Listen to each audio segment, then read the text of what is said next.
y voy a compartir pantalla.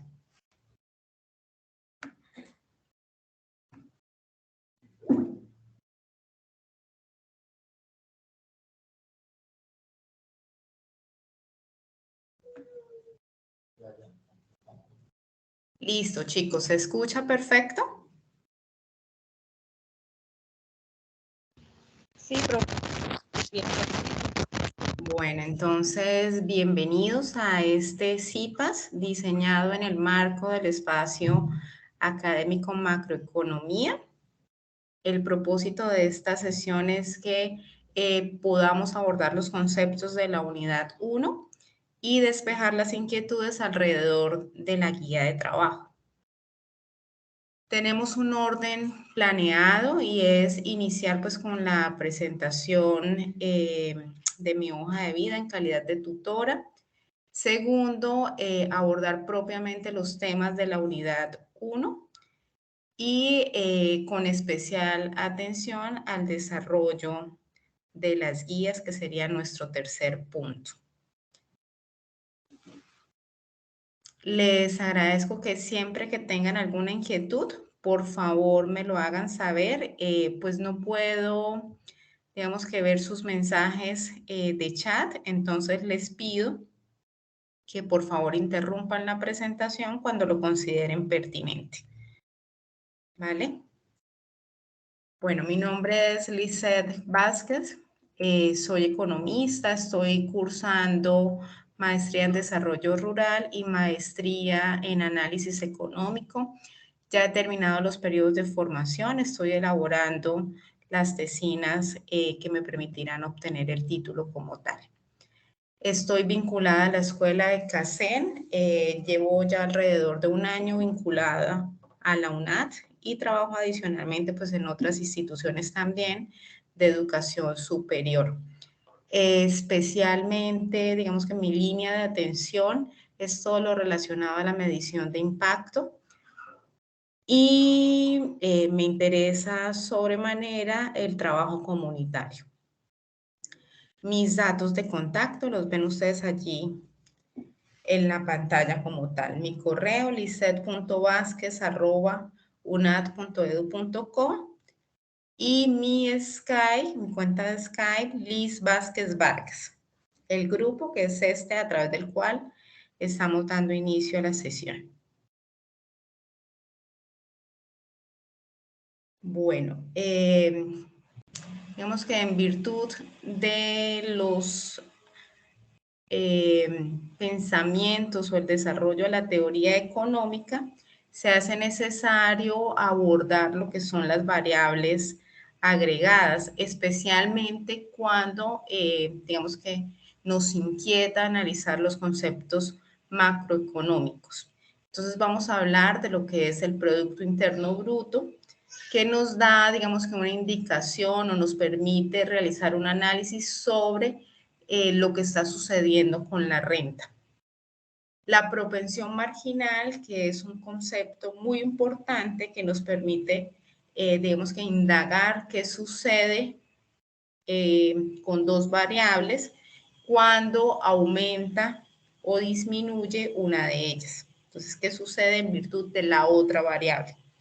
Y el efecto multiplicador, que es un concepto que va, digamos que a tomar relevancia, especialmente a partir de los planteamientos de Keynes, quien va a considerar que es necesario en algunos periodos de recesión que el Estado desarrolle medidas de intervención y digamos que él identifica que existe ese factor multiplicador, es decir, ese factor que jalona la economía una vez se desarrollan algunas intervenciones.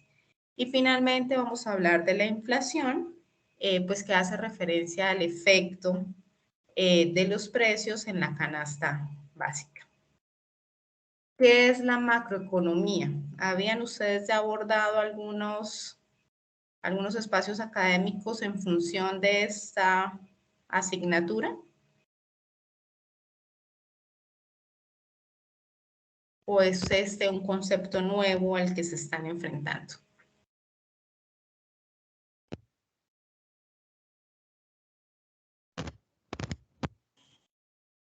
Bueno, pues la economía, digamos que es la rama de la economía que se encarga de realizar el análisis de la economía como un todo, es decir, en este caso va a analizar, digamos que por ejemplo, lo que sucede con el país como tal, especialmente en términos del mediano y del crecimiento a largo plazo.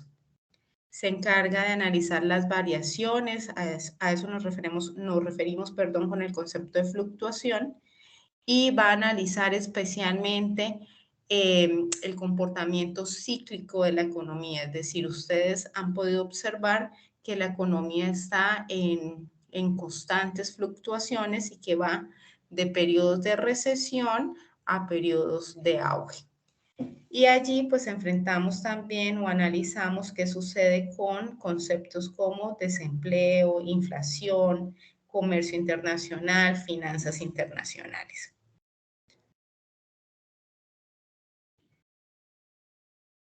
Básicamente los principales objetivos de la macroeconomía pues es analizar qué sucede con ese crecimiento económico, es decir, qué pasa con el Producto Interno Bruto, qué está sucediendo con el empleo, con la inflación y con otras variables agregadas. Esas variables agregadas tienen esa característica en virtud de que agrupan lo que sucede, por ejemplo, con todos los sectores de la economía o con todas las clases sociales. Es decir, dejamos de hacer ya un análisis micro donde importa la particularidad y empezamos a abordar conceptos mucho más amplios en virtud del todo. En macroeconomía abordamos entonces el déficit externo, los tratados de libre comercio, el déficit público, las tasas de cambio y especialmente van ustedes a encontrar conceptos como política monetaria, que hace referencia, digamos, que a las decisiones que debe tomar el Banco de la República en términos de garantizar una inflación adecuada. Y para ello, pues va, digamos que a jugar con el volumen de dinero que está circulando en la economía. La política fiscal, por su parte, pues va a hacer referencia al gasto del gobierno y vamos a hablar entonces de políticas expansivas y de políticas un tanto recesivas. La política cambiaria que necesariamente hace una comparación de la capacidad de un país en virtud de los niveles de producción. Y las políticas de oferta y demanda agregadas. ¿Hasta allí alguna inquietud con respecto a lo que aborda la macroeconomía? No, tutora, está claro. No, ninguna. ¿Perdona? Está claro, tutora. Perfecto, entonces continúo. Entonces, como mencionaba, el carácter fundamental o una de las variables fundamentales que analizamos cuando hablamos de macroeconomía es el Producto Interno Bruto. En este sentido, decimos que el Producto Interno Bruto es el valor comercial o referenciado en precios que damos al mercado de bienes y servicios finales. Ese final, esa característica de bienes finales es sumamente importante. Producidos en una economía durante un periodo de tiempo, generalmente pues cuando hablamos de Producto Interno Bruto, estamos hablando de la producción de un país durante un año, usualmente. Y hablamos de bienes finales porque es importante no realizar una doble contabilidad. Y para ello, lo que hacemos es deducir el aporte de los bienes intermedios. Entonces, por ejemplo, en el ejercicio que estábamos desarrollando, hablamos allí de la producción de sillas, que sería el bien final, pero también hay otros bienes intermedios como es la producción de árboles y de madera. Entonces, debemos deducir cuánto me ha costado la transformación de ese árbol en madera y contabilizar solo el valor del bien final, que en este caso, o en nuestro ejemplo, sería la producción de sillas. Existen, vamos a identificar en la economía, 3 métodos para medir ese Producto Interno Bruto. Entonces, hablamos allí del método del gasto, que es el que está aquí referenciado, que es la fórmula que ustedes identifican acá como la sumatoria del consumo más la inversión más el gasto más las exportaciones menos las importaciones. Entonces, aquí estaríamos hablando del método del gasto. En la guía se nos está pidiendo calcular el Producto Interno Bruto en virtud del método del valor agregado, ¿cierto? Entonces nos dan allí el precio de la producción de árboles, el precio de la producción de sillas y el precio de la producción de madera. Entonces, si estamos hablando del método del valor agregado, pues una manera sencilla sería simplemente multiplicar el valor, el número de sillas que produce la economía por el precio al cual comercializa o vende esas sillas.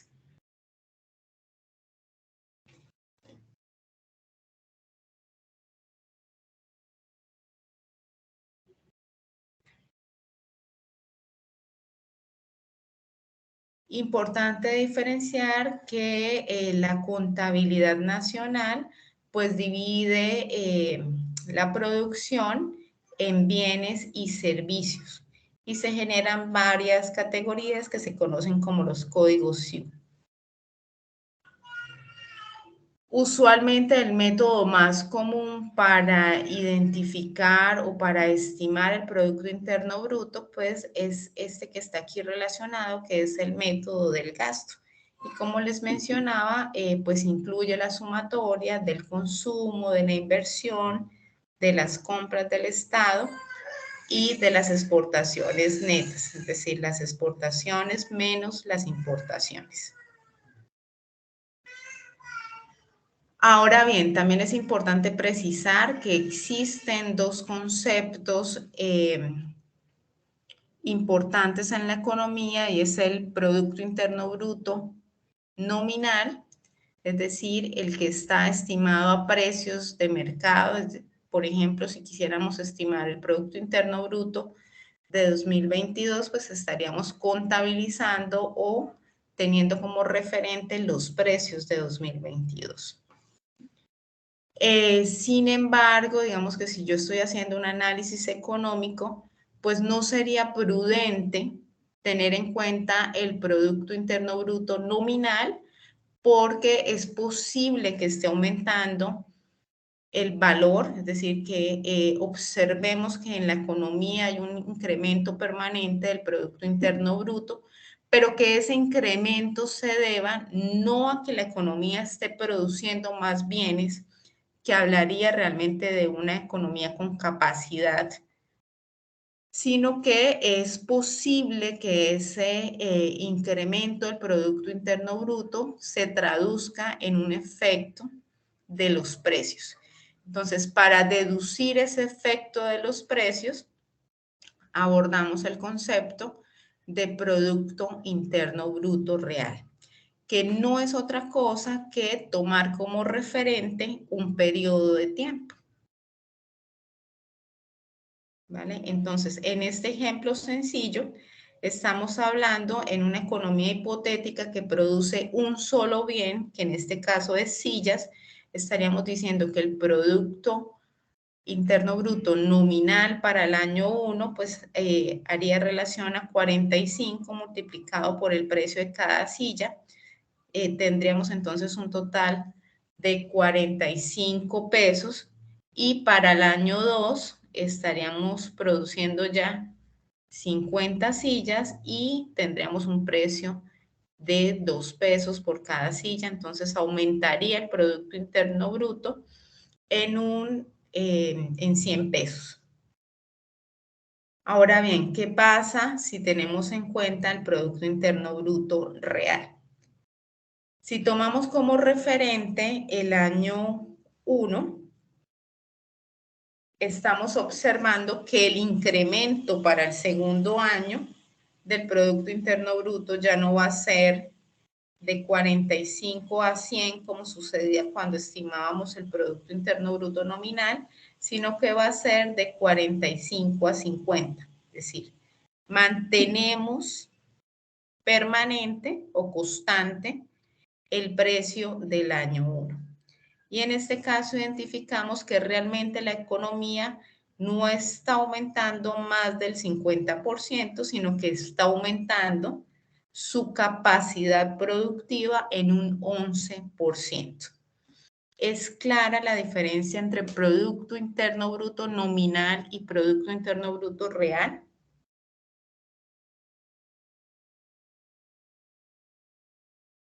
Recuerden, chicos, que no puedo ver los mensajes de chat, entonces le agradezco si de pronto alguno de los compañeros, si tienen inquietudes, pues las presenta y si están de acuerdo, continuamos.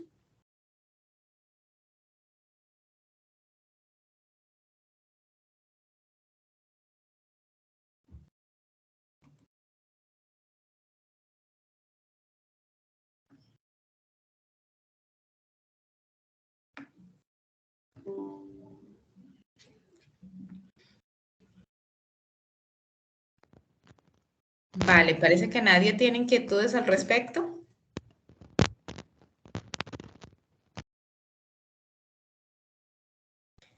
Listo. Si no hay inquietudes, entonces continuamos.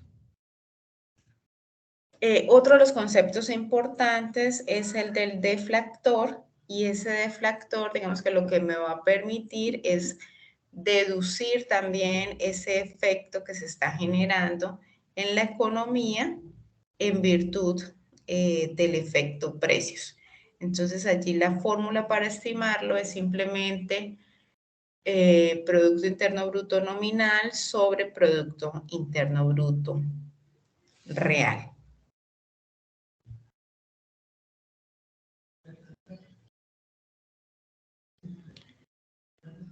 Otro de los conceptos que ustedes identificaron en el marco del desarrollo de las lecturas y en el desarrollo de la guía es la diferencia entre el Producto Interno Bruto, el Producto Interno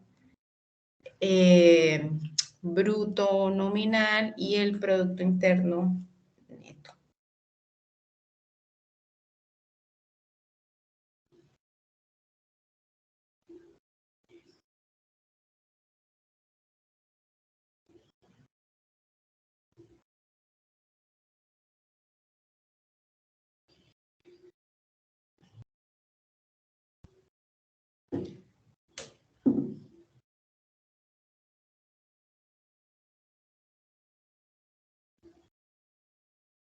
Y allí lo que hacemos es identificar diferentes formas de estimar la producción de un país.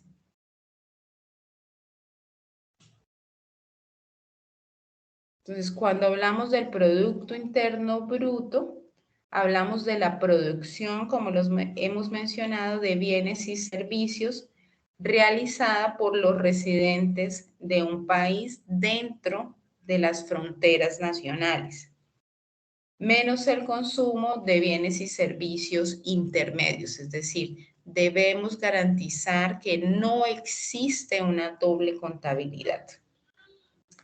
A su vez, cuando hablamos del Producto Interno Neto, estamos restando la depreciación o el consumo del capital. Es decir, se está considerando que existen algunos inventarios, algunos activos fijos que se están depreciando. Y cuando hablamos del Producto Nacional Bruto, pues estamos específicamente hablando de la producción de bienes y servicios finales dentro de las fronteras de un país. Es decir, estamos contabilizando la producción de los ciudadanos independientemente de dónde se encuentren, es decir, si están radicados o no en nuestro país. Entonces, estamos evaluando o analizando la capacidad de producción de los colombianos y estamos dejando de lado ya el concepto de la territorialidad. Y el Producto Nacional Neto se calcula pues depreciando ese capital fijo, como ya lo había dicho. Entonces aquí tenemos algunas características. No se preocupen, yo les comparto también esta presentación a través de un mail y lo dejo allí también a través del grupo de Skype. Entonces vemos aquí las fórmulas. Importante, he visto hasta ahora en lo que he logrado revisar de sus avances individuales, que algunos, por ejemplo, hacen la sumatoria de la producción de los residentes nacionales, pero olvidan deducir la producción de los extranjeros en el territorio. Y cuando estamos hablando del Producto Nacional Bruto, pues es importante hacer esa deducción porque usualmente esos son recursos que salen del país, es decir, se producen en el país, pero pues son capitales que retornan nuevamente a su territorio.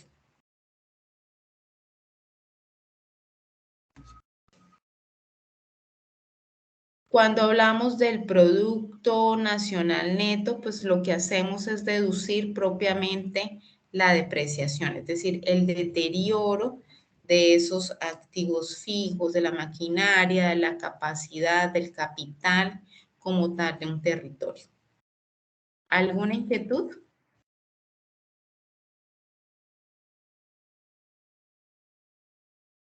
Hasta el momento está claro, tutora. Listo. Otro de los conceptos que tienen también para desarrollar en la guía es el concepto de la propensión marginal. Cuando hablamos de la propensión marginal, estamos midiendo o estimando la cantidad adicional, por ejemplo, cuando hablamos de la propensión marginal al consumo, la cantidad adicional que las personas consumen cuando reciben un peso adicional del ingreso. Es decir, si yo hoy día recibo una remuneración de 1.000.000 de pesos, pues tengo una capacidad de consumo, ¿cierto? Que está determinada por ese ingreso. Pero si el día de mañana tengo un trabajo que me permite una mejor remuneración y ya no me gano 1.000.000, sino que me gano 1.500.000, pues necesariamente mi propensión marginal al consumo va a aumentar, ¿cierto? Porque está determinada por esa capacidad de ingreso. Entonces, eso es lo que estamos midiendo cuando hablamos de la propensión marginal al consumo. ¿Qué hacemos aquí? Es un ejercicio muy sencillo. Estamos haciendo simplemente analizando esa variación porcentual que se da en términos del consumo sobre la variación porcentual que se da en términos del ingreso. Entonces, tenemos en cuenta el consumo final menos el consumo inicial sobre el ingreso final menos el ingreso inicial.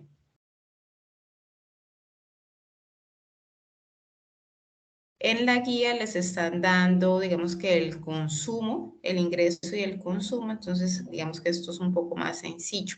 Nos piden que estimemos el ahorro. Entonces recuerden que en economía decimos que el ingreso es igual al consumo más el ahorro. Entonces simplemente debemos analizar la fórmula y despejar en este caso ahorro. Entonces, para el caso de la propensión marginal al ahorro, el concepto se mantiene, estamos analizando una variación, es decir, en este caso analizamos qué sucede con el ahorro cuando recibo un ingreso adicional, ¿no? Y esperaríamos en economía, pues que esa variación sea positiva, es decir, que entre mayores sean mis ingresos, pues yo pueda destinar una mayor proporción de mis ingresos al ahorro. ¿Cómo lo hacemos? Pues nuevamente analizamos la diferencia y vamos a encontrar esa propensión marginal al ahorro. Una manera sencilla es, pues como ya hemos estimado la propensión marginal al consumo, decimos necesariamente, repito nuevamente, el ingreso es igual al consumo más el ahorro. Entonces, en este caso, la propensión marginal al ahorro es igual a 1 menos la propensión marginal al consumo. ¿Alguna inquietud?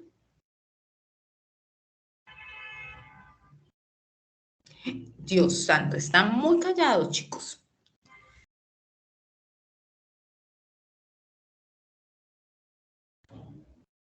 Buenas noches, tutora. ¿Puede volver a la anterior, por favor? Sí, señora.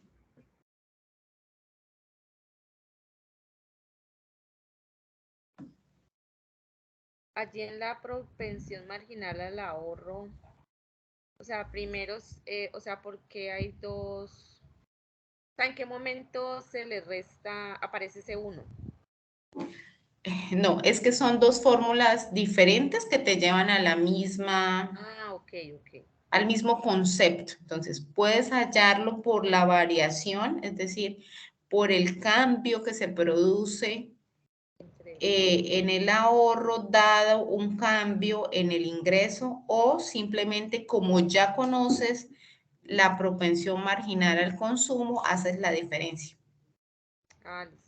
Gracias. Esta segunda fórmula es más sencilla y quería explicarles pues que digamos que nace del hecho de que el ingreso es igual, se considera siempre que los ingresos de una persona son iguales a lo que esa persona consume más el ahorro que realiza cada una de las personas en una economía. Entonces, en este caso hablamos de la propensión marginal al ahorro como la diferencia entre la unidad que sería el todo, es decir, menos lo que destina o la propensión marginal al consumo. Pero diga, no es que tengas que hacer las dos fórmulas, eliges cuál de las dos fórmulas utilizar.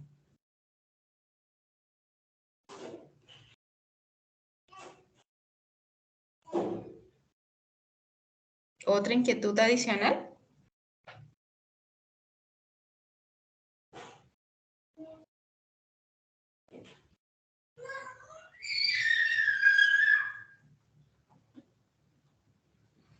Bueno, entonces continúo. Y cuando hablamos del multiplicador, pues queremos identificar qué es lo que sucede en la economía cuando se genera una variación en alguna variable externa, ya sea en el consumo, en la inversión o en el gasto público, que son los jalonadores del Producto Interno Bruto. Recuerden nuevamente que el Producto Interno Bruto es igual a la sumatoria del consumo, de la inversión y del gasto. También de las exportaciones menos las importaciones. Entonces, cualquier variación, cualquier choque que se genere en términos del consumo, de la inversión o del gasto, va a generar un efecto multiplicador en la economía. Se espera que ese efecto multiplicador pues sea positivo. Digamos que ese fue el principal hallazgo de Keynes. Entonces Keynes digamos que va a decir, bueno, si estamos en un proceso de recesión, digamos que él es bastante drástico y dice, incluso si el Estado debe actuar para enterrar botellas de dinero, debe hacerlo porque eso va a implicar que la economía se estimule, que se genere un efecto positivo, contrario a los argumentos de economía